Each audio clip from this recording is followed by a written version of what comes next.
नमस्कार विद्यार्थी मित्रांनो, एकलव्य अकॅडमी चॅनलवर आपलं स्वागत आहे। आज आपण मराठी व्याकरणामधला जो पहिला घटक आहे तो मराठी व्याकरणामधला जो वर्णमाला हा टॉपिक आहे, हा टॉपिक आपण आज पाहणार आहोत। आता वर्णमाला पाहत असताना, वर्णमाला समजून घेत असताना वर्णमाला नेमका हा शब्द काय अर्थ दाखवतो किंवा त्याच्यामध्ये काय अर्थ दडलेला आहे हे आपल्याला इथं पाहावं लागेल।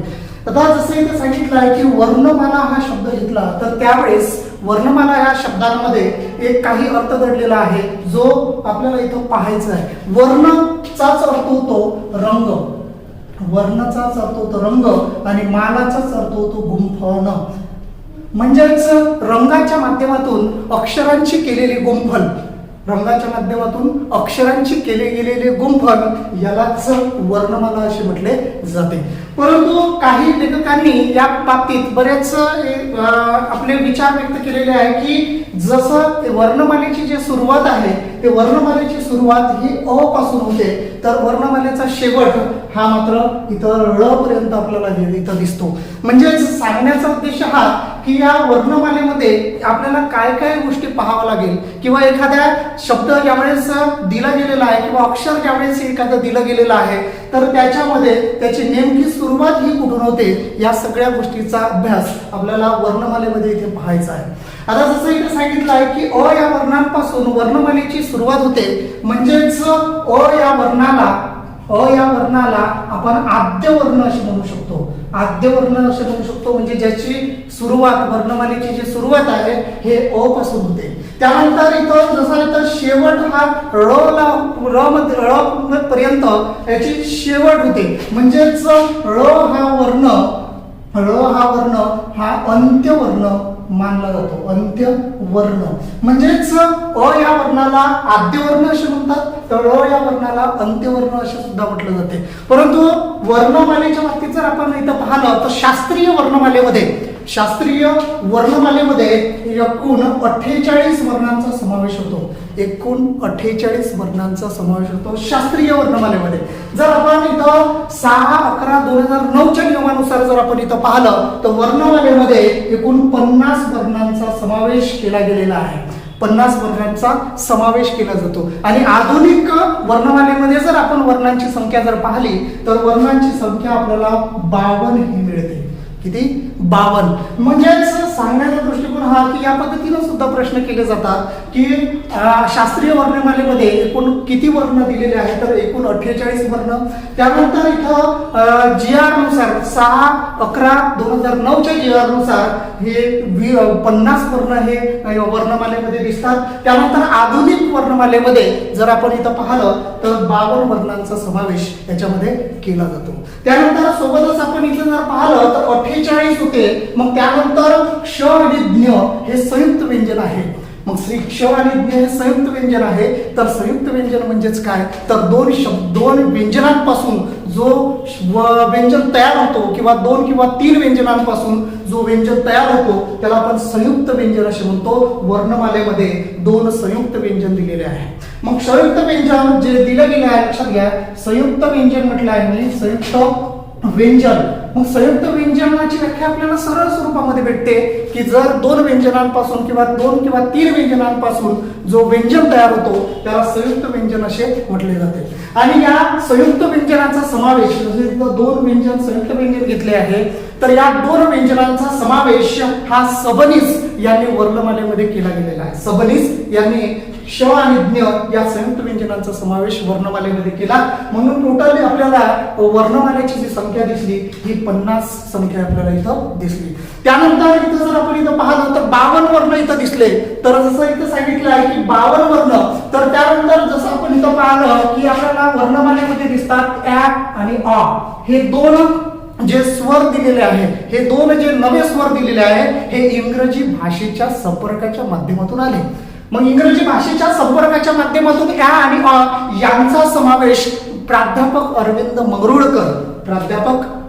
मंगरुळकर यांनी ॲ आणि अ यांचा समावेश नवे स्वर या नव्या स्वरांचा समावेश हा वर्णमालेमध्ये केला गेला. म्हणजे टोटल आपल्याला इथं जे दोन नव्या स्वराच्या माध्यमातून आपल्याला टोटल आधुनिक जे वर्णमालेमध्ये संख्या दिसत आहे ते 52 संख्या आपल्याला इथं दिसतो.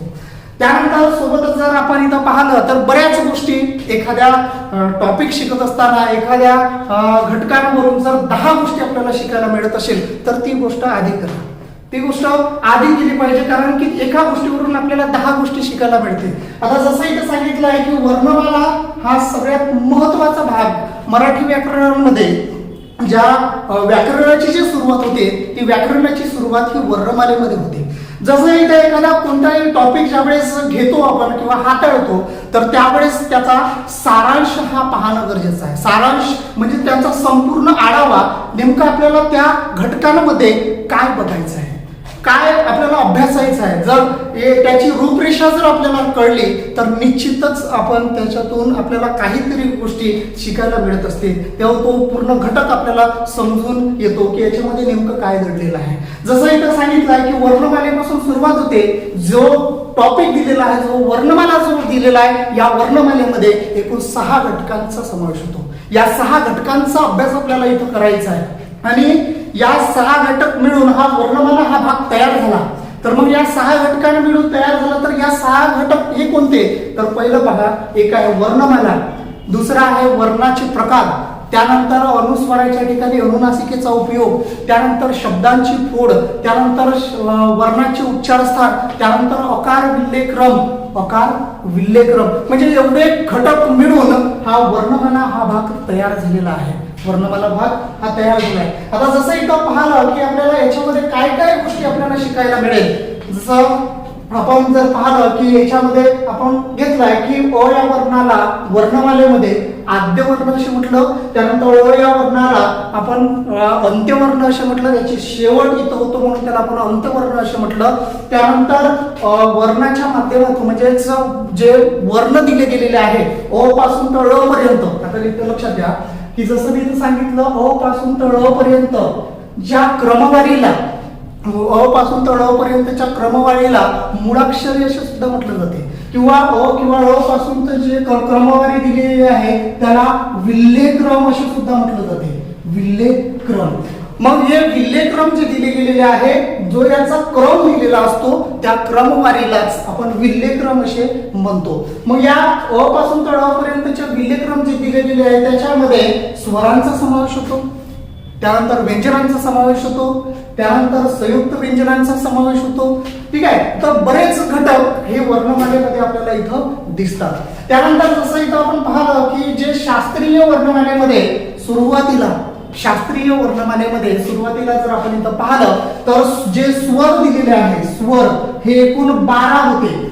12 शास्त्रीय वर्णमालेच्या माध्यमातून जे स्वर दिलेले आहे ते एकूण 12 होते. परंतु मी सांगितलंय की इंग्रजी भाषेच्या संपर्काच्या माध्यमातून प्राध्यापक अरविंद मंगरुळकर यांनी ä आणि अ या 2 नव्या स्वरांचा समावेश हा वर्णमालेमध्ये केला. म्हणजे 12 + 2 बरोबर 14 आपल्याला इथं जे स्वरांची जी संख्या आहे हे 14 आपल्याला इथं भेटतं. ठीक आहे. त्यानंतर जसं इथं सांगितलं आहे की याच्यामध्ये जे व्यंजन दिलेले आहे, मग व्यंजन हे काय आहे आणि स्वर हे काय आहे, जर आपण याचा जर विचार केला किंवा याच्या अर्थाच्या दृष्टिकोनातून जर आपण इथं पाहिलं तर स्वर हा म्हणजेच नुसते सूर होय. स्वर म्हणजेच नुसते सूर होय, म्हणजे सूर म्हणजेच आलाप. ज्यावेळेस आपण एखाद्या वर्णाचा उच्चार करतो तर उच्चार करीत असताना सरळ स्वरूपामध्ये ध्वनी बाहेर फेकली जाते, हवेचा मार्ग अडविला जात नाही, अशा उच्चारल्या गेलेल्या वर्णाला आपण स्वर असे म्हणतो. म्हणजे आपल्या मुखावाटे उच्चारल्या गेलेले जे सरळ स्वरूपामध्ये जे ध्वनी बाहेर पडतात त्याला स्वर असे म्हटले जाते. त्यानंतर व्यंजन इथं घेतलं तर व्यंजनाला बरेच नाव दिले गेलेले आहे. लक्षात घ्या, व्यंजनाला बरेच नाव दिले म्हणजे व्यंजनाला परवर्ण असे सुद्धा म्हटलं जातं, व्यंजनाला स्वरांत असे सुद्धा म्हटलं जाते, स्वरांत. मग व्यंजन कशाला म्हणायचं, स्वरांत कशाला म्हणायचं किंवा परवर्ण कशाला म्हणायचं, लक्षात घ्या. व्यंजन जे अपूर्ण उच्चाराचे असतात, जे अपूर्ण उच्चाराचे असतात त्याला व्यंजन असे म्हटले जाते. जसं मी इथं घेतलं की इथं क हा शब्द घेतला, वर्ण घेतला तर वर्ण जो क हा घेतला तर या क हा लंगडा लिहिला, लंगडा लिहिला आहे म्हणजेच हल चिन्हाच्या माध्यमातून जे लंगडेपणा दर्शवला जातो त्याला चिन्हाला आपण हल चिन्ह असे म्हणतो.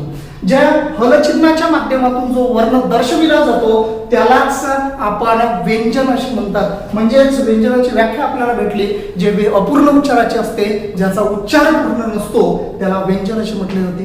त्यानंतर दुसरं व्यंजनाला दुसरं नाव दिलेलं आहे परवर्ण. मग परवर्ण कशाला म्हणायचं? परवर्ण सांगतो की ज्या वर्ण म्हणजे जो व्यंजन उच्चार पूर्ण करण्यासाठी दुसऱ्या वर्णावर अवलंबून असते. पर म्हटलं तर दुसरा वर्ण म्हणजेच मूलध्वनी होय. आपण वर्णालाच मूलध्वनी असे म्हणतो. मग वर्ण म्हणजे वर्णाची जर आपण व्याख्या पाहिली तर वर्णाची व्याख्या त्याच पद्धतीने भेटते की ज्या एखाद्या वर्णाचा उच्चार आपल्या मुखावाटे उच्चारला गेलेले वर्ण याला आपण मूलध्वनी असे म्हणतो, ध्वनी असे म्हणतो, त्यालाच वर्ण असे सुद्धा म्हटले जाते. जसं मी सांगितलंय की व्यंजनामध्ये जर स्वर मिसळला, व्यंजनांमध्ये जर स्वर मिसळला तर त्याच्यापासून अक्षर हा तयार होतो. म्हणजेच क हा पूर्ण उच्चाराचा बनेल. म्हणजे कोणत्याही व्यंजनांमध्ये ज्यावेळेस एखादा स्वर कोणताही स्वर जर मिसळला तर त्याच्यापासून पूर्ण उच्चाराचा तो बनतो. म्हणजेच जो वर्ण उच्चार पूर्ण करण्यासाठी दुसऱ्या वर्णावर, पर म्हटलं तर दुसऱ्या वर्णावर अवलंबून असतो म्हणून त्याला आपण परवर्ण असे नाव दिले आहे. व्यंजनालाच परवर्ण नाव दिलं. त्यानंतर तिसरा घटक म्हणजेच व्यंजनाला स्वरांत असे सुद्धा म्हटलं जाते. स्वरांत म्हणजेच नेमकं काय?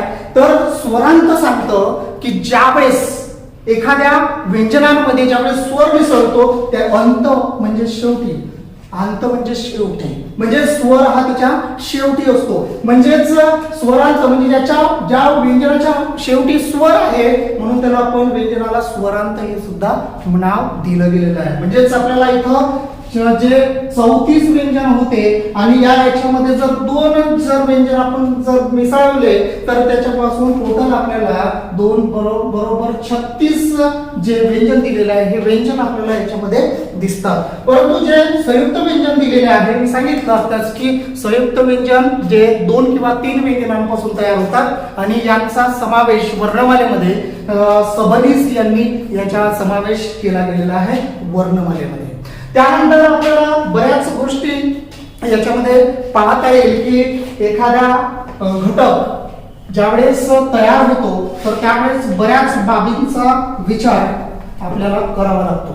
आता जसं इथं सांगितलं आहे की याच्यामध्ये आणखी आपल्याला काय पाहता येईल काय, जसं मी इथं सांगितलं आहे की जे वर्णमालेमध्ये दिलेलं आहे त्या वर्णमालेमध्ये स्वर जर आपण इथं पाहिलं तर स्वर आपल्याला टोटल 14 भेटले.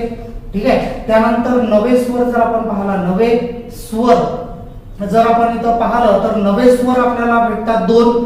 त्यानंतर स्वरादी वर्णमालेमध्ये जे 2 स्वरादी स्वर आहे आदी ज्याचा असा म्हणजे तो झाला स्वरादी. आणि आ हे 2 स्वरादी आहे, स्वरादी. ठीक आहे. 2 स्वरादी आपल्याला इथं भेटतो.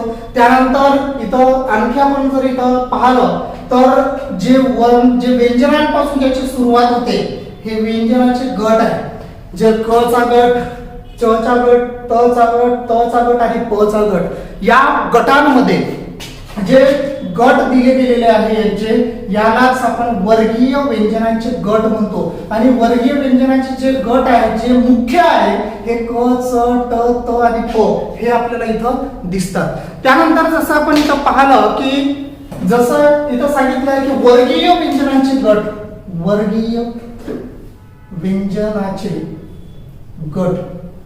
आता जसं इथं सांगितलंय की वर्गीय व्यंजनाचे गट जर विचारलं तुम्हाला तर वर्गीय व्यंजनांचे गट हे एकूण आपल्याला 5 दिसतात. हे वर्गीय व्यंजनांचे गट हे कशाच्या माध्यमातून तयार झाले लक्षात घ्या. हे वर्गीय व्यंजनांचे गट हे अनुनासिकेच्या माध्यमातून तयार झाले. ज्या वर्गीय व्यंजनांच्या गटामध्ये अनुनासिके आहेत तो वर्गीय व्यंजनांचा गट मानला जातो. मग वर्गीय व्यंजनांचे गट एकूण आपल्याला 5 दिसतात.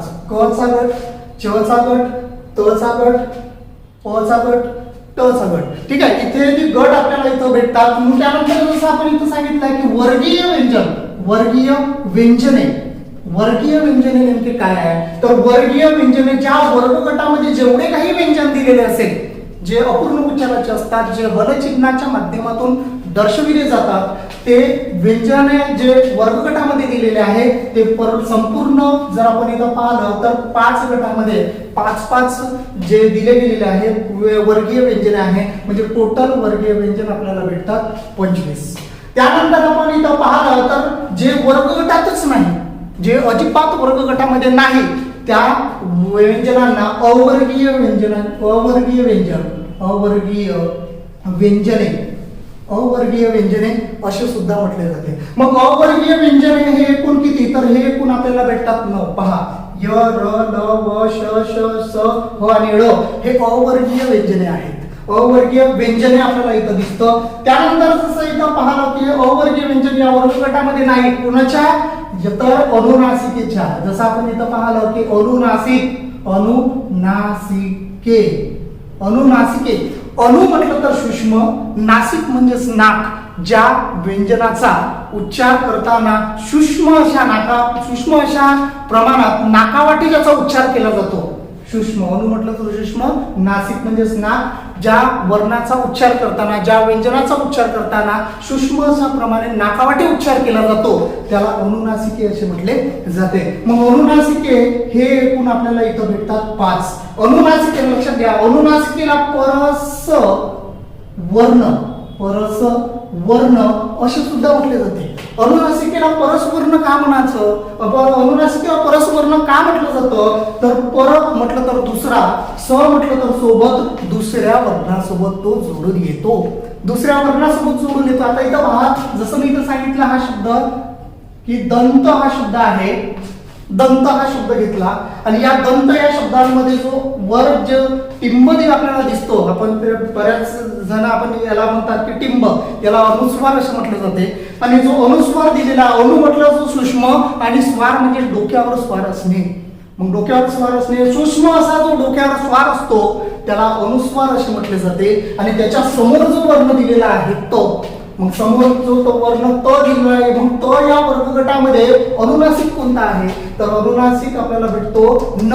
म्हणजेच अनुस्वाराची जागा हा अनुनासिक घेतो, त्या वर्गगटातील अनुनासिक घेतो. मग इथं जर आपण अनुस्वाराची जागा अनुनासिक घेईल तर आपण हा शब्द या पद्धतीने तयार होतो. म्हणजे यालाही वाचा आपण दंतच म्हणू आणि यालाही वाचा आपण दंतच म्हणू. म्हणजे सांगण्याचा दृष्टिकोन हा की अनुस्वाराची जागा हा अनुनासिक घेते आणि ज्यावेळेस अनुनासिक त्याची जागा घेते त्यावेळेस तो तला जोडून आला, म्हणजे दुसऱ्या वर्णाला जोडून आला, म्हणून याला परस वर्ण असे म्हटलं जाते. पर म्हटलं तर दुसरा आणि स म्हटलं तर सोबत, दुसऱ्या वर्णासोबत तो जोडून येतो, म्हणून त्याला आपण परस्वर्ण हे नाव देण्यात आलेलं आहे. त्यानंतर आपण याच्यामध्ये जर आपण पाहिलं की बऱ्याच गोष्टी ज्या दिल्या गेलेल्या आहेत, या बऱ्याच गोष्टी आपल्याला याच्यामध्ये पाहायला मिळते. त्यानंतर जसं इथं सांगितलं आहे की जे संयुक्त व्यंजन, आता जसं आपण पाहिलं की संयुक्त जे व्यंजन दिलेले आहे, संयुक्त व्यंजन. मग संयुक्त व्यंजने हे वर्णमालेमध्ये एकूण आपल्याला 2 दिसतात. हे संयुक्त व्यंजन आपण इथं पाहिलं हे 2 आहे. आणि त्यानंतर जर याच्याच माध्यमातून संयुक्त स्वर जे दिले गेलेले आहे, मग संयुक्त स्वर म्हणजे 2, संयुक्त म्हणजे जोडणे, संयुक्तचाच अर्थ होतो जोडणे. मग काय जोडायचे आपल्याला, तर स्वर जोडायचे. 2 स्वरांपासून एक स्वर ज्यावेळेस तयार होतो त्यावेळेस त्याला संयुक्त स्वर असे म्हटले जाते. आणि वर्णमालेमध्ये याचे संयुक्त स्वरांचे दिले गेलेले आहे हे 4 संयुक्त स्वर आहेत. मग 4 संयुक्त स्वर म्हणजे 4 संयुक्त स्वर कोणकोणते आहे पहा, की आपल्याला इथं भेटतात ए, त्यानंतर दुसरा भेटतो ऐ, त्यानंतर भेटतो ओ, त्यानंतर भेटतो औ. हे 4 संयुक्त स्वर आपल्याला इथं दिसतात. जसं इथं सांगितलं आहे की ए हा अ प्लस लहान किंवा मोठी या स्वरांपासून 2 स्वरांपासून तयार होतो, म्हणजेच संयुक्त स्वर आपल्याला इथं दिसतं. त्यानंतर ऐ जर आपण इथं पाहिला तर आ प्लस लहान किंवा मोठी या स्वरांपासून तयार होतो. त्यानंतर ओ हा अ प्लस लहान किंवा मोठा उ पासून तयार होतो. त्यानंतर औ हा आ प्लस लहान किंवा मोठा उ पासून तयार होतो. म्हणून ह्या जे स्वर दिलेले आहेत ह्या स्वर 2 स्वरांपासून तयार होते, म्हणून यांना आपण संयुक्त स्वर असे म्हणतो. म्हणजेच सांगण्याचा दृष्टिकोन हा की जो वर्णमाला जी दिली गेलेली आहे या वर्णमालेमध्ये बरेच घटक जे आपल्याला महत्वाचे आहे आणि ज्या घटकांपासून एखाद्या गोष्टींपासून मी सांगितलं सुरुवातीलाच की एखाद्या गोष्टींपासून जर 10 गोष्टी आपल्याला शिकायला मिळत असेल तर ती गोष्ट अगोदर केली पाहिजे. आता आपण पाहिलं की एखाद्या याच्यामध्ये एखाद्या वर्णमालेमध्ये इत्यादी गोष्टी आपल्याला शिकायला मिळत असते एका घटकांमध्ये. आजचा हा व्हिडिओ आपल्याला आवडला असेल तर तुम्ही माझे जे व्हिडिओ आहे व्हिडिओ चॅनलवरती जे रोज मी प्रसारित करत असतो तर ते व्हिडिओ तुम्ही नक्की पाहत चला, बघत चला. धन्यवाद.